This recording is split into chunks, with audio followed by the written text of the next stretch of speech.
Welcome to Living Martial Arts with Master Ray Gale, aka the Dark Master. Living Martial Arts discuss and examines the everyday exercise, philosophy, and lifestyle of the martial arts enthusiast.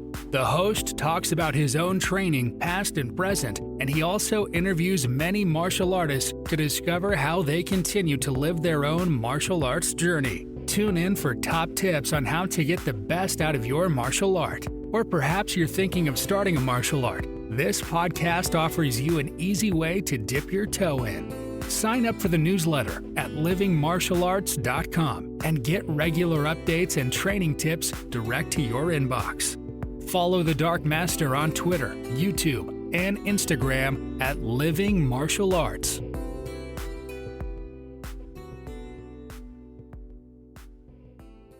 Okay, hello everyone. So welcome to the Living Martial Arts podcast with me, the Dark Master. I've got a great guest who's going to speak to us about his passion for martial arts and what it's done for him. I've got Mr. Chris Burch, and he teaches around the Plymouth area.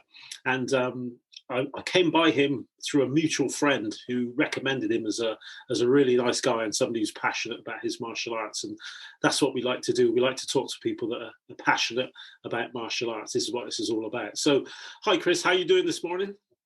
Yeah, fine, thanks, Ray. Yeah, finally got to get this going, which is good. I know we've had a few false starts. We tried to do this before, but I think that's the age of tech that we're in. Sometimes it works for you, and sometimes it works against you. So I'm sure most people listening to this will realise that type of frustration that you get when you're dealing with technology. But nice to see you. Chris is a traditional Ju-Jitsu instructor. I mean, I'll get him to explain more about it and what he does, maybe the differences between the different martial arts or the different Ju-Jitsu disciplines. But as I always say, I'm always going to start with a little bit about, hopefully he can tell us a little bit about his own martial arts journey, how he started, a little bit about where he's been and where he hopes to go maybe in the future. So perhaps you can start with that, Chris. Yeah. So my initial introduction to martial arts, probably a bit like you, Ray, was television. I watched back in the early 70s was a program called Kung Fu. I don't know whether you remember that. Not only do I remember it, I've got the album here. Yeah, really? Yes, I've got. That was my introduction. Yeah. I've got the soundtrack. Yeah, I thought you might do. Yeah. So my introduction was that, and obviously Bruce Lee. Bruce Lee sort of, was the main guy at the time. So I always wanted to do martial arts, and there wasn't anything in the schools, So I was looking around, and the only thing that we had down here at the time was judo, a little bit of karate, and a little bit of kickboxing, and those sort of places were too far away from me anyway. So I ended up, when I went to work, meeting somebody that said, "Oh yeah, well, I've got a friend of mine that does Ju-Jitsu." What's Ju-Jitsu? And he basically went through this little sort of list of things that Ju-Jitsu is about. So it was at Stonehouse Barracks in Plymouth, which is the Marine barracks. So, I went down as a 17-year-old lad, 10 and a half stone, sort of like a stringy bean, not much different to me now, mine. And, there I am, stood in this dojo, and there's just these great big burly Marines there. And I'm thinking, oh, this is going to be interesting, 10 and a half stone me. And so basically the Jiu-Jitsu we got to do back then was quite a traditional yet mainly self-defense based martial art. So, I spent about 5 or 6 years there with a guy called Neil Pierce teaching me Jiu-Jitsu. And I actually learned it really well because of the fact that it was on big burly Marines. So one of the things that I did find was, if you didn't do it properly, it just didn't work. It was as simple as that. You had to get your techniques right. And they were big bruises, cracking blokes. But, there were times I came away and I sort of couldn't use my arm for 3 days sort of thing, with the locks and stuff. And those days sort of, they were very, very hard. I mean, I'm probably telling you this when you know this already, Ray, but I mean, back then, people were a lot harder on you. You know, Yes. I think these days we've become a little not softer, maybe, but maybe we've gone sort of like we're trying to look after people's bodies a bit better. Whereas back Yes. then they didn't really care. You know, you No. got smashed into the ground, you know, and it was like, well, if you got smashed into the ground, you came back next week, you're a top bloke, Yeah. you know, and you know, if you didn't come back, it was because, you know, you didn't like it, not because you were injured, you know, but but it, you know, it was, and for me, it was that everybody was at the same kind of mindset back then as well. I don't know whether you sort of, you know, you had that same sort of thing yourself, you know, when you started. But, you know, I became hooked almost instantly. You know, it was the guys were great. The martial art was good. And for me, everything that I was doing, you know, and I was learning, it was working for me. And I was, you know, I'm not a fighter. I'm not a nasty person. You know, I just enjoyed what I was doing with people, you know. Yeah, it was some really, really good times. And so I spent a fair few years there. And then we got kicked out as civilians because it was in the actual Royal Marine Barracks. And they said, like, you know, we can't have these civilians keep coming in here. So they basically got rid of us there. We went to a couple of other different places. And my instructor back then had a bad back. So it was a case of I was getting quite a high art. And it was like, you know, he's not teaching as much now and I'm taking over the club sort of thing. So then I went to see some guys in Liverpool, the World Jiu-Jitsu Federation. So Robert Clark and Alan Campbell up there, and they were amazing. It was, for me, it was like rocket science when I went up there, you know, what they were doing. It was light years ahead of what we had been doing.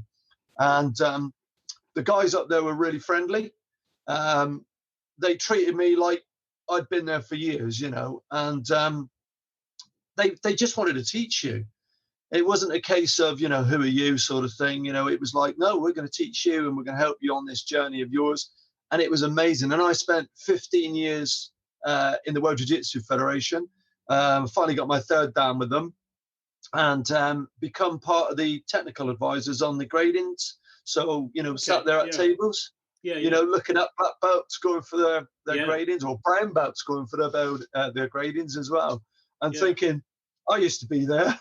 God, you know, I'm glad I've got my belt now, because it's quite a nerve-wracking thing, isn't it, when you're going for your first dan and things, you know? It's that covenant black belt, isn't it, that everybody wants, you know?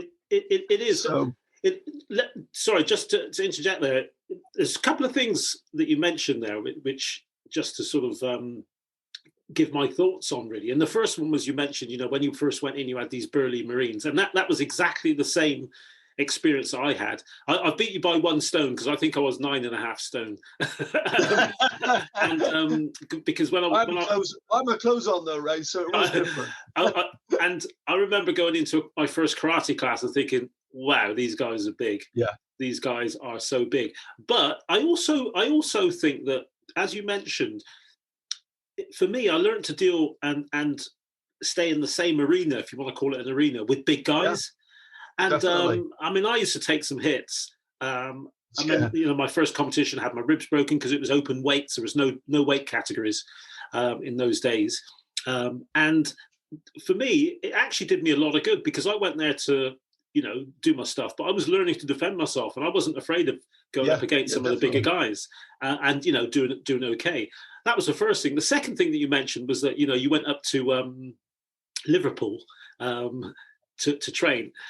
And I find it quite fascinating, because if I say to my students, oh, you know, they need to go here, and it's, I don't know, half an hour drive, they look at me as if I've lost my mind. And I say to people that, well, I used to go to Scotland from Bristol to train. Yeah. And I actually took my first degree and my second degree in Glasgow while living in Bristol as a young lad. Yeah. And so that's what you had to do. So you had to be committed to it. You had to. You travelled. Yeah, you had to travel, because it wasn't next door. Certain things. Yeah, my school that I trained at was close, but you know, when my instructor said, right, you know, you're ready for your first degree, you got to go to Glasgow, I went, yeah, come on, let's do it. So I didn't even think twice about it. Sorry, carry on. No, I agree, and it's, you know, I mean, it's what from Plymouth to Liverpool is about 400 miles, you know, and Yes. you know, I lost a lot of girlfriends. I would just like to say that, you know, when I was training, it was like, you know, you love your training more than you love me. Well, kind of. Yeah, I've been there. Yeah, and it was like, you know, when people used to say, "Oh, I'm going to sort of Tenerife this week," I'd be like, "All right, I'm spending 2 weeks in Liverpool training." Yeah. You know, that's the type of thing that I did. Yeah. It would have been nice to have gone to sort of like some sunny place afterwards, but no, that's the thing. You know, you throw yourself into martial arts. I think, you know, literally in my case with jiu-jitsu, but you know, it's one of the things that has literally kept me on the straight and narrow in some ways, because one of the reasons for me starting was I lost my dad when I was 17. He died in my arms, and I was kind of going off the rails. I really was. Yeah. You know, my friends were going into different things, and I was like, you know, which way do I go here? I was on a bit of a self-destruct at one stage. Sure. So jiu-jitsu kind of saved my life in a lot of ways, you know, for me. And I think it does for a lot of people. You know, there's a lot of people out there, and some people seem to think that that we're all horrible people and that we're going to beat you up and things, you know, but that's not the case. And when people started getting into martial arts, they realized that actually everybody's on the same kind of mindset. Yes. You know, that they're just trying to help people out, make them better people and themselves as well. I mean, you know, probably you, Ray. I mean, for me, I also learn from my students. Oh, you know, yes, completely. You know, people say, well, you know, you're the teacher. Well, you're kind of learning every day. Yes. And you know, I get little kids that'll do something and I think, wow, that's amazing. I wish I could have done that as a child, you know? So, exactly. You know, you're learning all the time from people. And I think that's an amazing thing from martial arts that you get. Well, that shows you, though, Chris, that shows your humility, because I do believe you are completely correct there. And I always say that, man, I've learned some stuff from my students. You know, and I still continue to learn to this day. But I think you have to be humble enough to say, well, actually, wow, you know, they've done that, and I've never thought about that. Yeah, definitely. Well, I mean, one of the things that we've gotten into over this last sort of 5 years is kickboxing. Yeah. And I did a little bit of kickboxing here and there, and I got a friend of mine that teaches me Filipino kickboxing, dirty boxing as it's called. Yes. And you know, I mean, I'm getting on a bit now. You know, I can't do spinning kicks and things like I used to as a 21-year-old. Yeah. And I see these people coming in, and I'm like, well, that's amazing. And that some of them have YouTube things as well. You know, I mean, YouTube is a fantastic thing for teaching aids, you know. Yeah. And I look at it and go, okay, that was brilliant. You know, and I'm thinking, where did they get that from? Exactly. So, you know, it's great. I mean, students are, at the end of the day, one of the reasons why we're teaching. Yes. I think, you know, people forget that sometimes. You know, I love to see people come into the dojo as a very shy person, child, whatever, with problems maybe. Within 6 months, you know, you're changing that person's attitude a little bit towards life, and you're revealing their character. You know, people say, oh, well, we make people's characters. No, you don't. You reveal their character. It's already in there. Yeah. And I'm a firm believer of that. I think inside every one of us is, you know, that person that can just strive and do well. They just need that little bit of help sometimes, you know? Yes, yes, indeed. You know, so I absolutely love it. You know, I mean, I've got my own association now where, because I came away from the World Jiu-Jitsu Federation because one of my main instructors left, and unfortunately Robert Clark died. So I basically decided, you know, look, you know, I'm going to go down this route where I was changing my style of jiu-jitsu. Sure. So if somebody comes in and they've done taekwondo, they've done kickboxing, they've done judo, they've done karate, and they've got a good move, I go, well, I like that. How can I introduce that into my system? Sure. Yeah. You see what I mean? Yeah, definitely. Because, you know, I think that's, I mean, I don't know about you, Ray, but I think the internet has literally opened up martial arts in a massive way. Oh, yes. Especially with things like, I know you've got the UFC and stuff like that, but you can see someone doing a technique now from a different style. Yeah. Whereas maybe 50 years, you'd get it in a book, or, possibly if you were lucky enough to get a video on somebody's training, Right. Yeah. And for me, the internet has been a massive thing, massive thing. Yeah. So yeah, it's all good. It's all good. Well, yeah, you're right. The internet, it has been. I mean, there is obviously sometimes the other side of it as well. Don't get me wrong, but yes, it has, and you can see some great examples of some great martial artists there. And as you mentioned, I think, I mean, it'd be good to get your perspective on this, because obviously, the start of UFC, the name Ju-Jitsu, and I know it was mainly at that time probably Brazilian Jiu-Jitsu, with the Gracies and so on. All of a sudden they were choking people out and putting people to sleep and so on. And I think that brought a different dimension to martial arts, because all of a sudden the strikers were getting choked out by the grapplers, so to speak. And you can argue that things like grappling arts like wrestling, for example, have been around just as long as martial arts. They both probably coexisted at some time together. Definitely. And I think a lot of the martial arts have probably come from one place, but they've split into different schools of thought and so on. But what's your sort of take on jiu-jitsu in that sort of arena, on TV, like the UFC and so on? And just to say that I don't watch it so much now, strange enough, but when it first started, I really liked it, because they used to introduce fighters by their style. They used to have like this. That's right. Taekwondo. This guy was, such and such jiu-jitsu, or this guy is karate. And they actually used to come in their more traditional wear, like karate gis or Taekwondo doboks and so on. So it was just really just what your take on that side of it is, really. Yeah, definitely. I mean, I agree with that. I think now it's become a lot more, with the MMA side of things. And yes. I don't think people realize just how many rules that there are in MMA. I think there is something ridiculous like 47 rules. Yes. For me, the jiu-jitsu that was going into, a lot of people don't understand that the Gracies actually did originally traditional jiu-jitsu. Right. And they still do, actually, within their system. Sure. But what they did, especially Helio Gracie, decided, look, I'm a little bit too weak and too small to take on these big guys standing up. They're just going to throw me around everywhere. So he started taking people to the ground, obviously, and he found that actually if he did certain things, he could pin them to the ground and he could win against them, no problem at all. When it started to get into the the arenas and things, they were already really taking people apart. They really were. And now I think what's happened now is people have started training in, groundwork jiu-jitsu.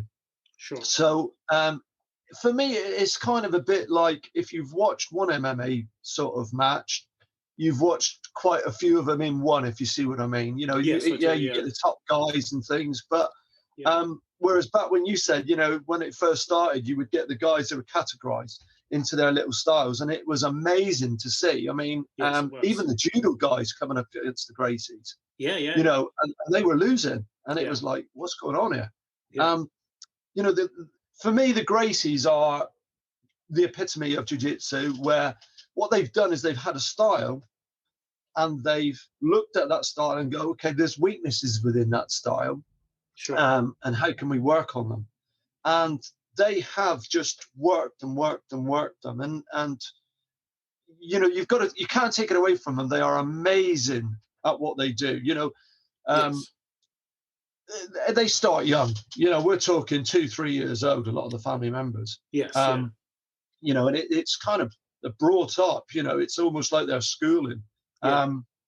I think for us in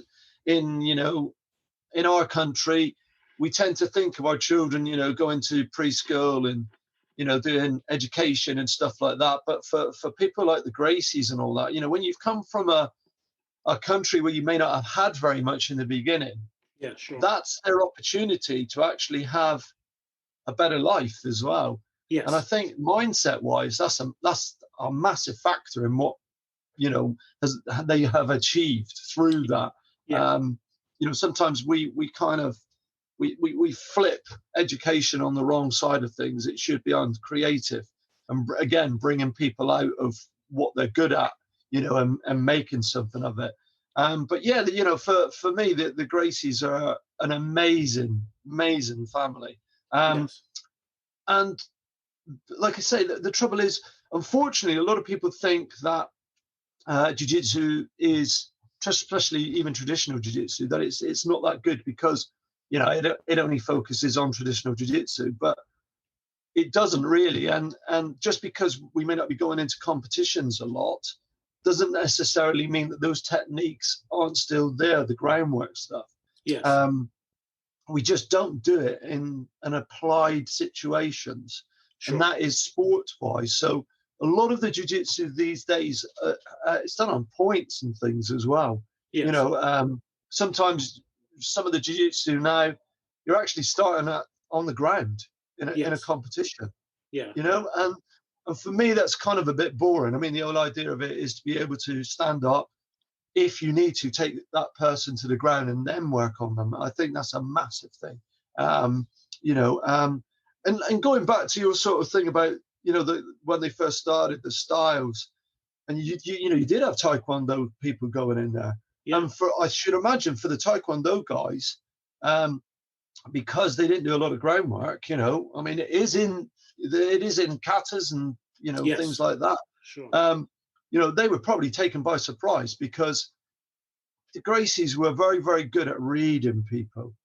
That Yes. was the difference back then, Yes. And I think now that everybody has started to do a little bit of groundwork, it's made it a lot harder for them as well. A lot harder. Well, it has, and I think, as I said, I mean, I loved it in the early days because I loved the traditional element of the fact that it came in and they bowed in their traditional way, and things like that. I love the tradition of it. I don't watch it so much now because I don't like the fight talk where they're saying, "Oh, I'm going to do this to him," and I'm going to. Yeah, I'm not fond of that. Yeah, and I don't like. I don't like that in boxing either. To be honest, no, I think I think they should be gentlemen. And I always tell my students, when you go in there, definitely, you take success and defeat the same way. You look at the person in the eye, you shake hands, you bow, and then you move off. And it doesn't matter whether you win or lose. You do the same. I agree with that. And that's how it should be. And that's the thing I often think, well, perhaps this is an age thing for me, but I miss that sort of gentlemanly thing where you just win and lose with that courtesy and respect. And dignity, yeah. Well, exactly. We have our tenets in Taekwondo: courtesy, integrity. Courtesy is first. So, be courteous, integrity, be honest, perseverance, self-control. Yeah, you can be excited about winning, but be excited when nobody's watching, and have that self-control or with your friends, but you don't need to rub it in your opponent's face. No, I mean, I'll be honest, Ray, I've never really done any competitions, and purely because the way I look at it is, I've never wanted to actually damage somebody or hurt somebody to gain something in return. And people say, well, yeah, but when you're doing your gradings and things like, yeah, but it's a completely different mindset, that's not to say I haven't had fights. Unfortunately, I've been in situations where I've had to use my jiu-jitsu in real life situations, but I don't want to go into an arena or a ring and go, well, I've got this belt, and I'm sorry I've busted your nose, but look at my belt.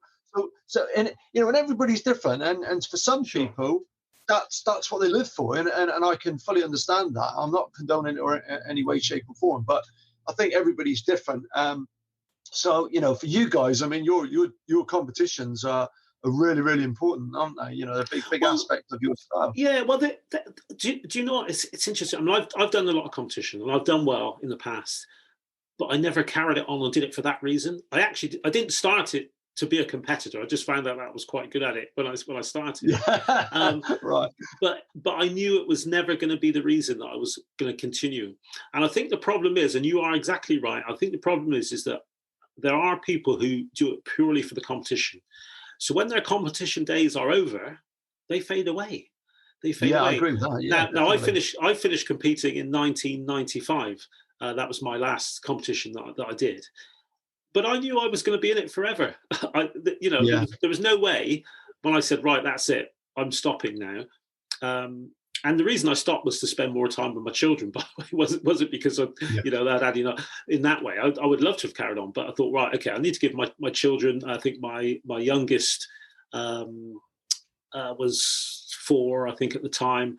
And instead of going off halfway up the country to train with the squad, I decided, right, I'm going to take my kids swimming and give them a bit of enjoyment, really, and that was it. Yeah, I think that was a bit like me, really. At one stage, I mean, I actually gave one of my clubs away to one of my instructors because I was seeing my children sort of hardly ever, because I was training. That's the big problem with martial arts, though, because most of your work is evening work, isn't it, Ray? That's right. Yes. So I was. I mean, at the time I was working, so I was coming home from work.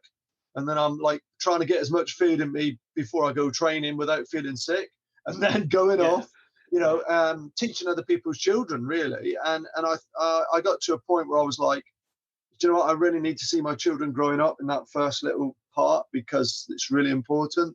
So that that's what I did. I gave a club away so as I could spend a bit more time, with my children. I still had clubs, but sometimes you've got to take that step back and go, as much as I want to train or teach or whatever, real life is on that sideline as well, isn't it? So I agree with that. That's it is. Yeah. Do you know what? When I was a first degree, and this is going back in the early 80s, I went out for a meal with Master Riki Ha. Master Riki Ha was the person that introduced Taekwondo to Europe.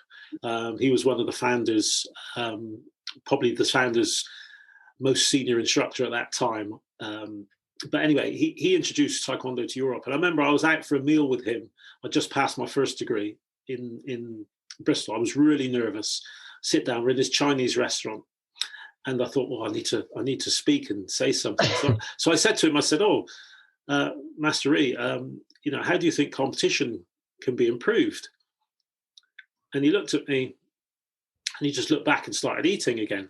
I thought, perhaps he didn't hear me, so I'll ask him again. He didn't understand you. So I said, excuse me, sir, how do you think competition can be improved? And if he didn't say anything, I thought, right, I'm not asking that again. So anyway, 3 months later, when he came down for the next grading, went out for a meal again. I thought, should I ask him again? So I thought, well, I'll ask him again. I said, Master E, how do you think that and he looked at me and said, Raymond, Taekwondo is not about competition. And I went, okay, thank you, sir. And that was it. And maybe it just took him 3 months to answer you. He was thinking about it. Well, and do you know what? In the early days of particularly of Taekwondo, the way that you sort of sparred or sparring in the dojo was exactly the same as you sparred in competition, because you had no safety equipment. But it's very different. It's very different now because sparring is, I would say, more specialized. But as a competitor, then what you did was you went along to competition. You did the sparring, you did the tul, or the kata, as it's called in karate, and you did the destructions. You broke wood, so you're a bit more of an all-round martial artist. I think these days people tend to specialize in they do one thing, and I find that such a shame, because for me, I used to go along to competition. I used to look forward to all the elements. I didn't consider myself a specialist in anything. I just considered myself a martial arts competitor at that time. So that was that. Yeah, definitely. Yeah, I agree with that, actually, because you're going back onto the sparring. I mean, we do sort of sparring in Ju-Jitsu, because it's a live sport, live martial art at the end of the day. But I agree definitely. Years and years ago, a friend of mine. I mean, I did karate for a little bit. I did it for about 6 months, I think. And a friend of mine said, "Come along to karate," and I watched them spar, and I thought, "Oh, I want to get into that." That was quite good, And it was full on. There was no shin pads. There was no gloves. No. And they were coming out, and their noses were like that sort of thing, a bit of a split lip, and they were like, "Yeah, it was a good night," But I think now, because a lot of it is health and safety, Ray, I would say. Yes, it is. I think health and safety has changed that side of things. Yes. And rightly so, I think, with children. Yes. I think, when you've got children entering competitions, you have to make sure that they are safe. Yes.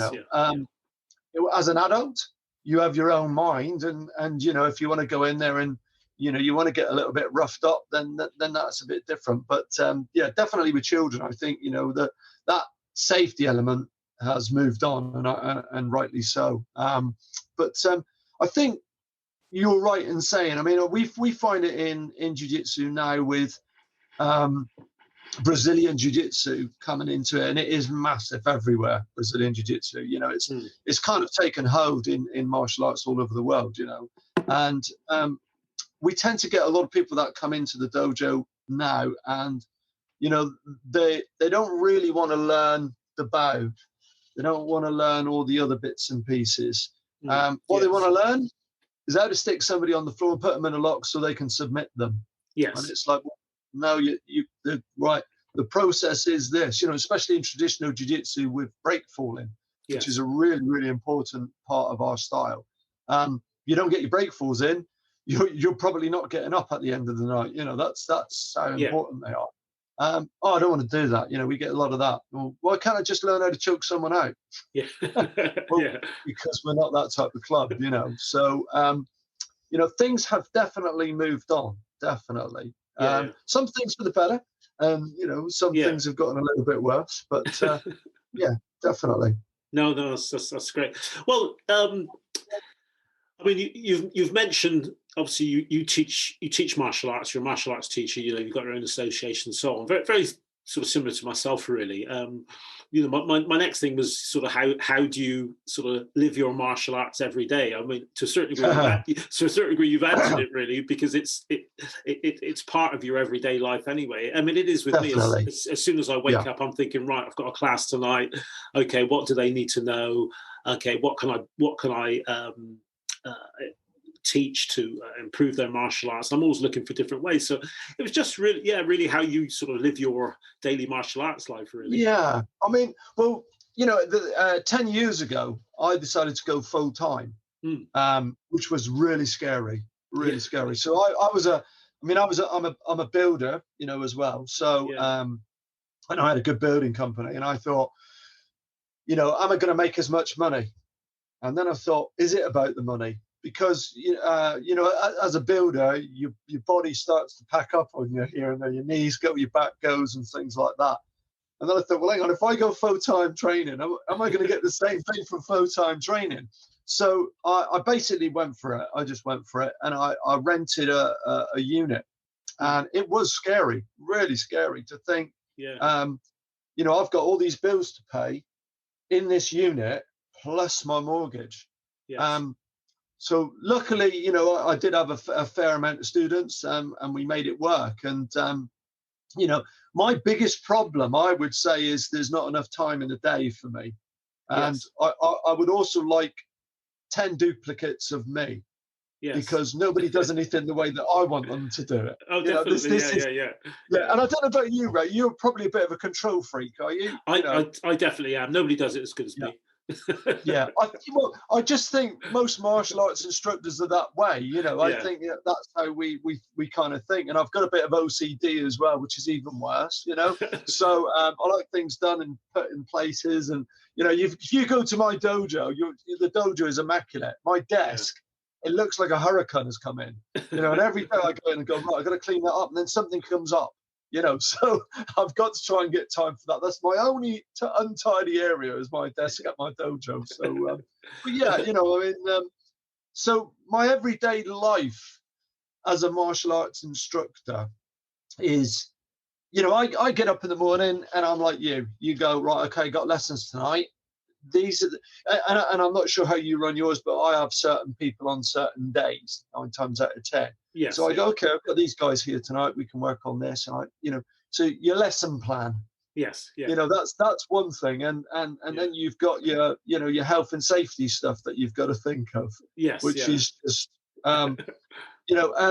and now we've what's just happened with the lockdown stuff for COVID. Then you have to think about all of that side of things, like the cleaning side of it and all that. So all this is in my head, and my day just accumulates into martial arts as the day gets on. It's like I start off dad doing the breakfast and things for the kids, and even though one of them's 17, I still do his breakfast. But so that day for me is by the time I'm getting down to my dojo, which is sometimes 12 o'clock, sometimes 10 o'clock in the morning, sometimes 2 o'clock in the afternoon, depending on what I've got to do. It just ramps up from that day on. And I'm not sure how you find it, but I find when I come home from work and training, coming down to try and get to that normal level is quite difficult because you've still got everything in your head. Well, it is. I mean, there's a few things that I can sort of, similar sort of things for me as well. I mean, strange enough, I went full time in the middle 80s. I was actually a very well paid development aircraft engineer at Rolls-Royce in Bristol. My God, really? Yeah, and I was on some good money, I'll tell you. Yeah. And when I decided to go full-time in martial arts, people thought you were mad. People thought I'd lost my mind, and I had a mortgage. I was actually married at the time. I had a mortgage, and I had one child, and it was it was tough. It was tough, yeah. And in the after about 2 years, 3 years of being full-time and struggling, I think I was about a week away from my house being repossessed. I had to go and get another job, a driving job, to save my house. And in the end, I ended up with 3 jobs. I was working in a bakery, starting at 2:30 in the morning, then another job at 11 o'clock, and then my teaching at night. But I managed to get through that period. And after that time, it sort of started to work for me. But it was very, very much touch and go. But the funny thing is that, people will see me now and say, "Oh, yeah, you're really lucky." I said, yeah, they don't understand the actual journey, do they? No, people think that you get your black belt, you get a club, everybody flocks to your club, they pay you lots of money. Yeah. You put that in the bank, you buy a brand new car, you go on lots of holidays. It's not like that at all, is it? Well, I didn't go on holiday. I didn't go on holiday from from my honeymoon, actually, which was 1984, until 92. I remember coming home and saying to my wife, "Right, we're going to Portugal." She said, "Sorry?" I said, "We're going to go to Portugal." Well, I thought, how? I said, "Well, I think we can just about afford it." And that was the first holiday we had for many years because of it. But I don't look back and regret. It was a tough time, but it was a time that really sort of built me as a person, to be honest. And well, this is it. This is it. We know what they say. What doesn't kill you makes you stronger, which is not always the best saying in some ways. But you have to look at it and go, everything is if you think as you are as a person, you're like an anvil. Yes. And every time somebody makes that hit on that anvil, whatever it is building you as a person. And I think, for me, martial arts has given me confidence for a start, massive confidence, because I don't think I was that much of a confident person when I was a young lad, but it's also given me the ability to meet some amazing people, like yourself, Ray. You there are some amazing people in martial arts that you meet and you just think, wow, yes, that's really, really good. Funny enough, I just had an incident last night where I was talking to a karate guy, and about 20 years ago, I met a guy from Canada who was back then really, really good at weaponry. And something happened in Liverpool. We were training, and little bits and things sort of went on. And really nice guy. And I was talking to this karate guy last night, and he said, "Oh, I've met this guy." And I went, yeah, I know that guy. 20 years ago, we were in Liverpool and having a chat and in a restaurant, and he went, really? And it was like, yeah, and he started kind of texted him or sent a message through Facebook, whatever it was. And this guy's come back and says, yeah, I remember Chris, what a cracking guy. And it's like, wow, that was 20 years ago. And it would have been nice to have stayed in contact, but back then, 20 years, everything was a little bit different, I think it's easier these days, But you meet some amazing people. And I think for you, Ray, I mean, we sound like similar sort of people, really. For me, it's been amazing. So, I mean, it's 40 years this year since I started doing jiu-jitsu. And not only the people that I've met that have taught me, but the people that I've met that have shaped my life to a better person, I'd like to think. And those are not just the people that I've trained with. It's the people that have come into my dojo that have stories. And I do a lot lately with people that have got PTSD and and people that have had nervous breakdowns and things like that. And seeing these people come on is, for me, what keeps me going sometimes as well.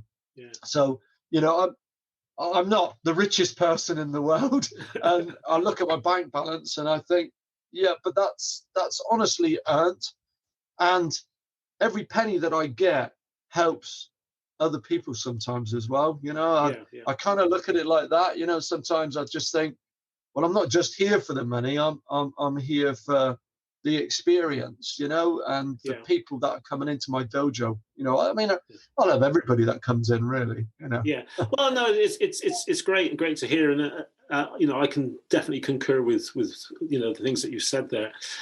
I don't know a great deal. I'll be honest, don't know a great deal about jiu-jitsu. I did actually do some jiu-jitsu lessons many years ago in the West Country. And I don't know what style of jiu-jitsu it was. I can't actually remember. I just thought, well, I experienced this because as a martial artist, I liked to try sort of different things. But is there any